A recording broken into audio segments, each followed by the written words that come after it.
Welcome, ladies and gentlemen, to a bonus episode of the Butler Did It podcast. I'm your host, Adam Butler, back with another episode. Thank you so kindly for being here. Okay, so I don't know why I call this a bonus episode. I'm putting out two this week because I missed last week. I was sick as a dog, y'all. I was sick as a dog last week. I just couldn't get it. Actually, let me clear that up. I was sick. That's why I missed a couple of episodes of What Are Those? I actually recorded an episode with my wife. We went for like 2.5 hours. Okay, and this is going to sound real dumb, but the file was so large, shooting at 4K and all that. The file was so large that I couldn't use it. I couldn't upload it. I have it still. Me and her are going to re-record the episode. Don't worry about it. You just don't worry about it. Anyway, that's why I missed last week. So I'm doing an extra episode this week. You get two this week. This one will be shorter than the next one. The next one will definitely feature my wife. We're going to talk about the baby journey and something that's been on her heart. So it's kind of going to be her episode. I'll be there, obviously, but something that she wants to discuss. I've been talking about this for weeks, so be on the lookout. That one, you'll probably, by the time you listen to this one, that one will probably be up as well, so don't worry. I wanted to come on here, though, and talk about something that I've noticed in the online discourse, something that I feel like is kind of funny, but when you dig deeper into it, is not so funny. And that's the reaction to the Freaknik documentary series. It's the docuseries that's coming to Hulu, produced by Jermaine Dupri and Luke and a bunch of other folks. It's going to break down the world famous Freaknik. Now, for folks that's in my age bracket and especially people older, I'm considered to be like an older millennial. So people that are like older, older millennials and Gen X for sure, y'all remember Freaknik. Y'all was outside. We was outside when Freaknik was a thing. Okay. And it's funny just seeing the discourse online because people are cracking a lot of jokes, but some people kind of nervous about the Freaknik documentary. Like at first I thought that people was just playing. Like, oh man, I might see my mama on there. But like you real life scared you're going to see your mama on Freaknik. You real life afraid that you're going to see your auntie banging like 90 whatever, partying at Black Spring Break or Freaknik as we call it. Or worse, you're going to see your daddy or your uncle or your big brother or somebody acting a fool at Freaknik. It's interesting to watch the reaction to this. First off, let me tell you. And if I sniff a little bit, please forgive me. I'm still got a little bit of the cold.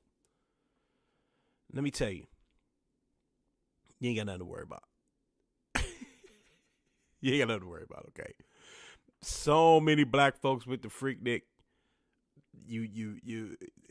The odds of finding your mama or your daddy at Freaknik acting a fool in some like archived footage are slim to none. But for those of you that happen to see someone, or maybe you're worried about seeing like yourself there.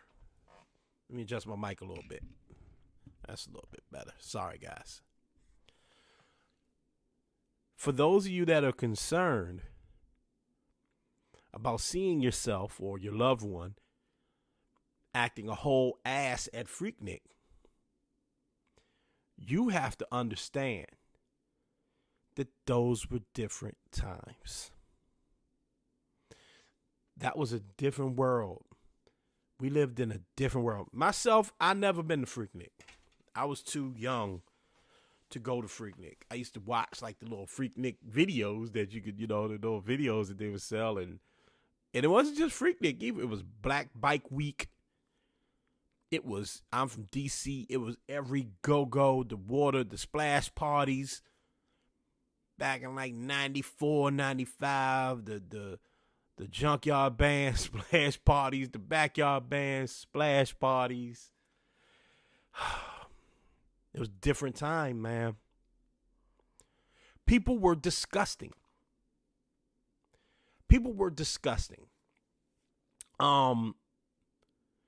I'm tempted to break down like the history of like black parties. I'm tempted to break down like the history of like, how black folks have partied for years. I'm not even really prepared to do it. All I'm going to do is go off knowledge. And sorry, my baby is in the background, so I want to make sure she's jumping. I don't want to talk too loud because I'm going to wake my baby up. So I'm going to keep this one quick. I don't know how kids party these days. I know there's a lot of wild stuff going on, Xanax and, perks and all the stuff people take. A lot of times we like to look at the youngins and turn our nose up at them and say, y'all are wild, y'all are crazy. How could y'all operate this way? We ain't no different than our parents and how they used to talk about us and how their parents used to talk about them. The problem is that when you dig into our past, it's all sorts of shade and nasty and disgusting behavior. Yeah, I used to go to the go-go and like act a whole fool. And not even like the actual go-go. I'm talking about some Bama's like house party. If you're my age, you know what I'm talking about. Basement house party. Set the chairs up. You're trying to get a lap dance or you're trying to get freaked on the wall. And it's disgusting. I can play you songs from my era that are just straight up trifling. Put it in your mouth. Titty ball. And I'm laughing even thinking about this. This Freaknik thing is crazy. It's crazy, the discussion that's around it. Well, actually, I won't say it's crazy. It's just interesting, the conversation that's around it.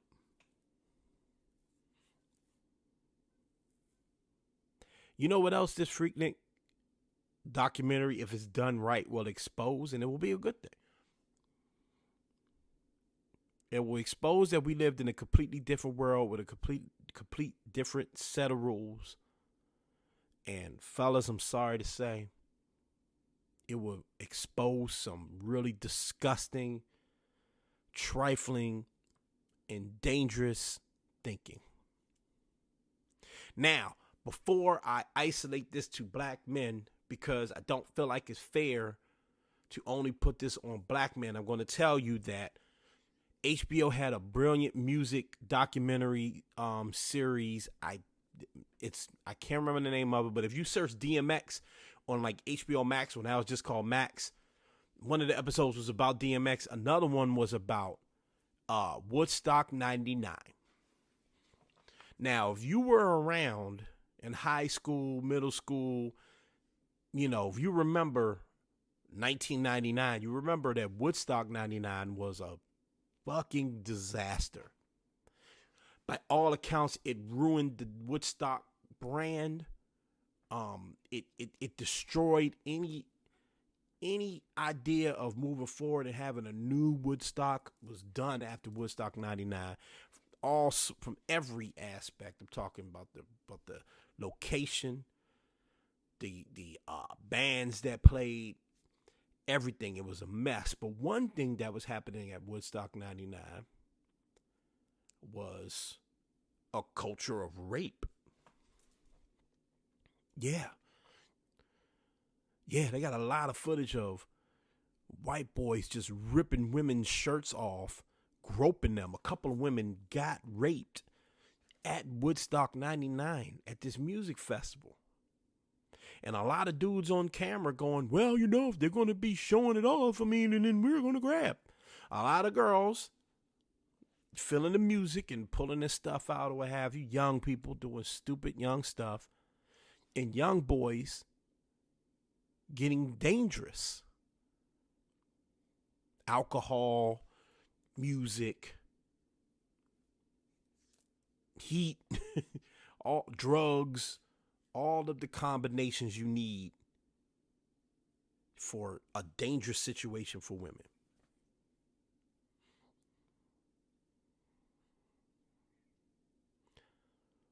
Same thing goes for Freaknik and the old go-go's and splash parties and all of that. Black Bike Week and whatever else we came up with at the time.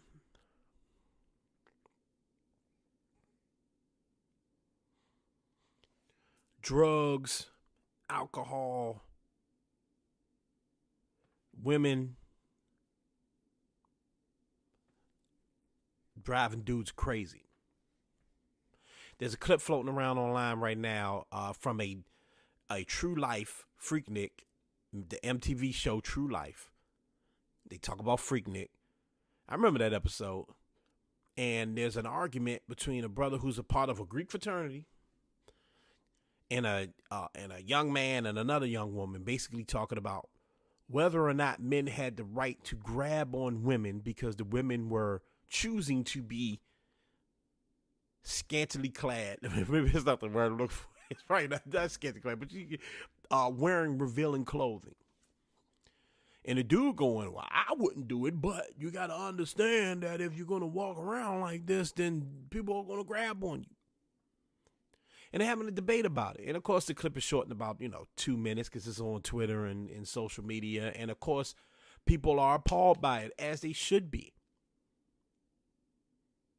And it's because it's starting a new conversation about rape culture, about men's expectations, about, all of the nasty stuff, slut shaming, all of the stuff that we've been talking about for years.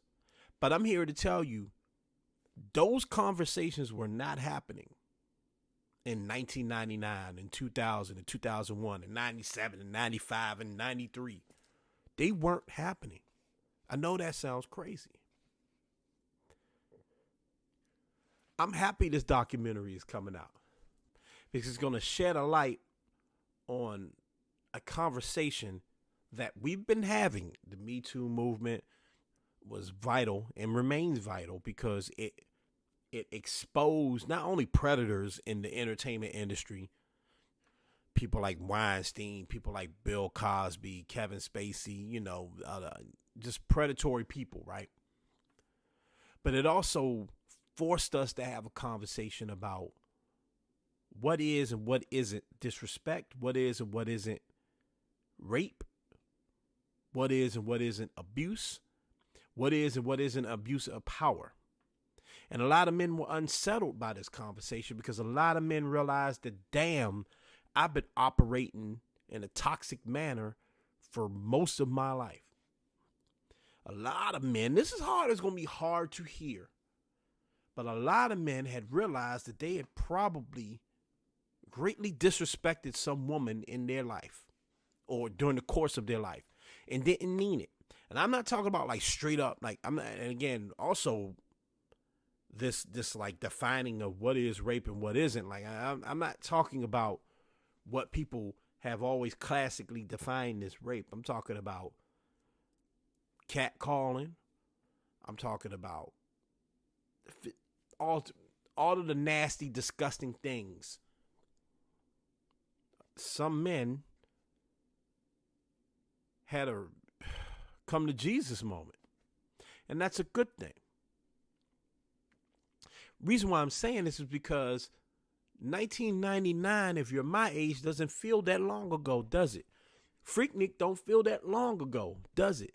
And we can laugh and joke about, oh, I might see my mama twerking on camera. That's going to be embarrassing. But now we understand that there's another embarrassing part. By the way, if my mama was twerking at Freaknik, she just was twerking at Freaknik. She was a young woman. I doubt my mom was at Freaknik. But if somebody showed me a video of my mom having fun in the 80s, okay. My daughter's sitting right behind the camera. She might see a video of her father acting a fool. I don't know. It is what it is. But there's a flip side to that embarrassment. It might be your big brother, your uncle, your daddy out there acting a fool. Yes, the environment was wild. The conversation is more complex than, oh, you wrong, you right. Yes, the environment called for a lot of nasty and disgusting behavior. Absolutely. But that don't mean that the men can't control themselves. But in order for people to know right from wrong, and as a society for us to really understand what's right from wrong, it's for us to call out the wrong. It's for us to call out the disgusting, the disrespectful. I ain't talking about counseling people. I'm talking about calling it out.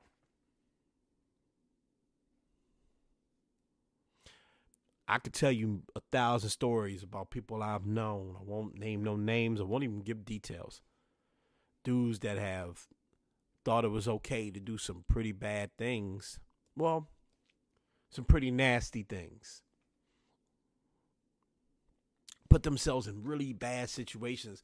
I had a student once. I used to teach about 10 plus years ago. I had a student once put himself in a really bad situation. Blew up in his face. I had to tell him, you're the one that controls that situation. You control you. That wasn't being taught in the 90s and the 80s. I'm telling you. It was. We had it at the Freaknik, and all the freaks going to be there, and it's free range to just do whatever. I'm going to the splash party, and it's a pool party, and I'm gonna pull somebody's bra down today. Yeah. I'm gonna throw her in the water. Yeah. We gonna have fun. And she ain't gonna do nothing but laugh about it, because what else can a woman do in that situation but just giggle and hope it don't get worse for her?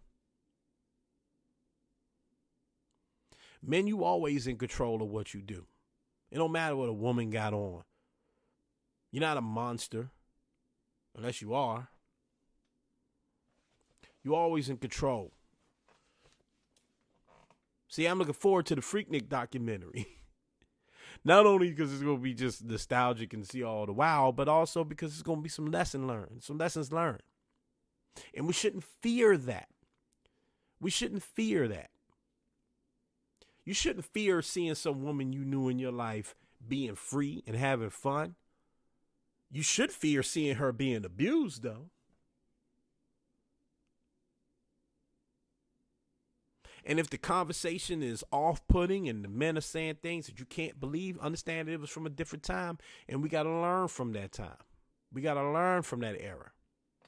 We can never stop learning about these things. We'll never get to a point where we're just good, because we aren't. Fellas, you got to continue to teach young men what is and isn't respect, especially when it comes to women.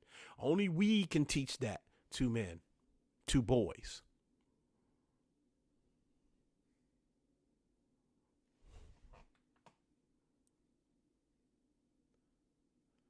That's it.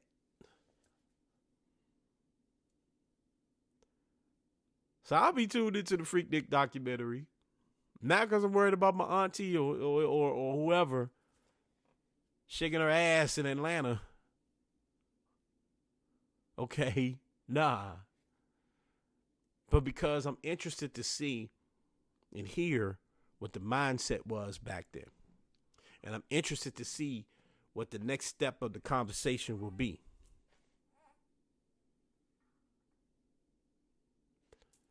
And I'm interested to see what the next step of the conversation will be, since we want to have this Freaknik conversation. So let's really have it. Let's really have it.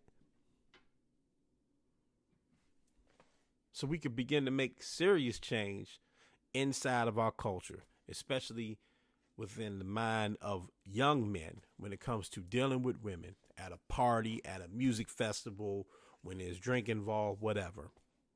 If we start the program, and if it takes seeing your uncle or cousin so-and-so saying some stupid shit at Freaknik back in 97 or whatever year it was, so be it.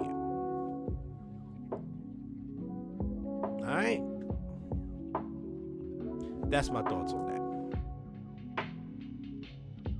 Listen, have you smelled your hair today? Does your hair smell like outside? You need to go get Lock Juice and spray your braids or your locks, afro, or even your beard. Lock Juice is a natural hair freshener made with rose water and essential oils. Perfect for adding moisture and shine. Lock Juice has 12 scents available for all hair types, including herbal, sweet, and earthy scents. Right now, you can go to getlockjuice.com. That's getlockjuice.com today and get 25% off while supplies last.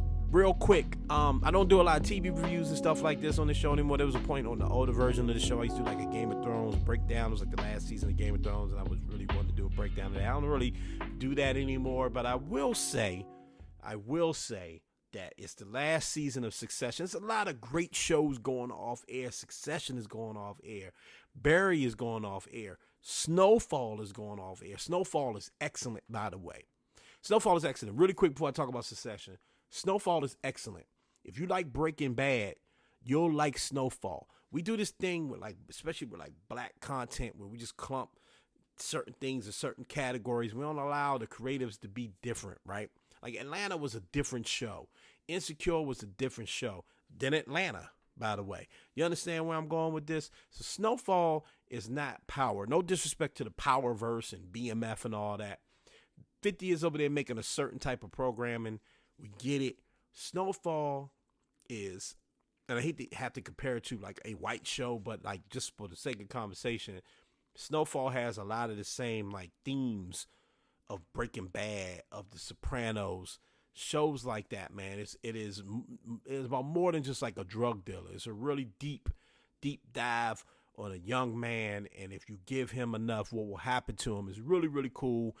John Singleton, as you know, created that show. He has passed on. It's going off air. The last episode is next week, I believe. If you can't binge Snowfall, it's got a lot of harsh scenes in it. It could be a tough watch sometimes, but it's a great show. Okay, now Succession. Succession is a show that a lot of black people try to stay away from because they see rich white people and they, I know how we are these days, but I'm telling you, check out Succession, especially the last episode of Succession. People aren't lying. It was one of the best episodes in television history. It was so well done. Succession is such an interesting look at the ruling class in America, man. And it's funny and all of that, but it's also just a look at like people that are born into that much wealth, right? And how they act and how they see the world is really, really, really interesting. It's drama at its best. I can't recommend Succession enough if you haven't checked it out. Succession and Snowfall, dope shows, man. Dope shows, man. Check them out. Please take your boy's word for it, okay? All right, 2 episodes this week. I don't care what order you listening to them, man. Just listen. Thank you so much for checking out the Butler Did It podcast, both on every podcast platform and on YouTube. You guys are amazing. Thank you for being patient with me. I'm about to hop off this microphone because my baby girl is starting to wake up. She's back there. Yeah, I see you, girl. She's waking up. She's squirming around, so she need daddy attention. Yeah, y'all probably heard her. So I'm going to get ready to roll out, but I appreciate you guys. Remember to mind your mental health, okay? Mind your mental health. Do that for your boy. Please, please, please, okay? Mind your physical health. It's super important. Oh, before I go, how could I forget? I'm sorry, y'all. I got to tell you, check out the What Are Those podcasts. Check out the What Are Those podcasts on the Up On Game Network. If you go to Apple or wherever, iHeart is where we really house the show, or on YouTube, search Up On Game Network. You could watch the What Are Those podcasts or listen to the What Are Those podcasts. That's my sneaker pod, all sneaker culture, the art of sneaker culture. I interview dope people, do a lot of cool things over on there. All right. Like I was saying, mind your mental health, mind your physical health. And ladies and gentlemen, please, whatever you do, continue and never forget to be great. I'm up out of here. Peace.